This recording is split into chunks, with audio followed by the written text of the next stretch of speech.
Bonjour à tous et bienvenue dans une nouvelle vidéo.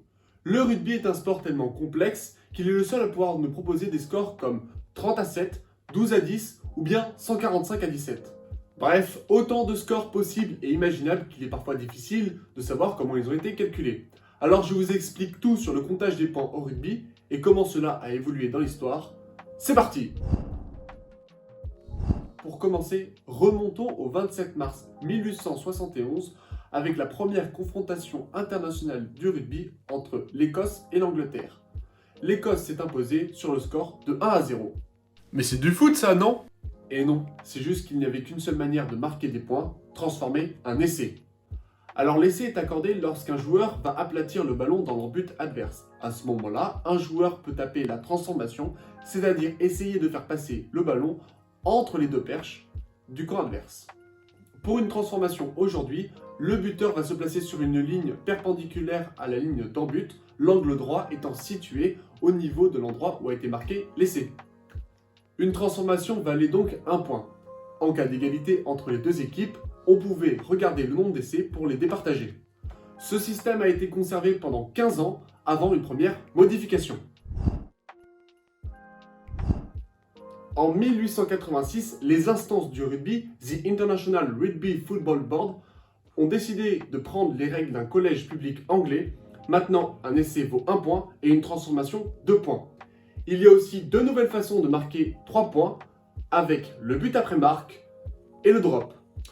Alors pour le drop, rien de plus simple. À tout moment dans une phase de jeu, donc hors transformation et hors pénalité, nous le verrons tout à l'heure, un joueur peut décider de taper le ballon au pied après que celui-ci ait fait un rebond et de le faire passer entre les perches. Le but après marque se déroule lorsqu'un joueur attrape le ballon de volée en l'air et crie « marque ». À ce moment-là, il est libre de taper le ballon au pied entre les perches de l'ennemi. On appelle ça un free kick. En 1888, la pénalité est instaurée et sanctionne les fautes. L'arbitre siffle, le jeu s'arrête et un joueur peut taper une pénalité. Si le ballon passe entre les perches, il remporte 3 points. En résumé, et jusqu'en 1973, il y a 5 façons de marquer des points au rugby: l'essai, la transformation, le drop, la pénalité et le but après marque. Mais voilà, pourquoi s'arrêter là quand on peut faire encore plus compliqué? Alors non, il n'y a pas de nouvelle façon de marquer des points dans le rugby, c'est juste que le barème a extrêmement évolué depuis ses débuts.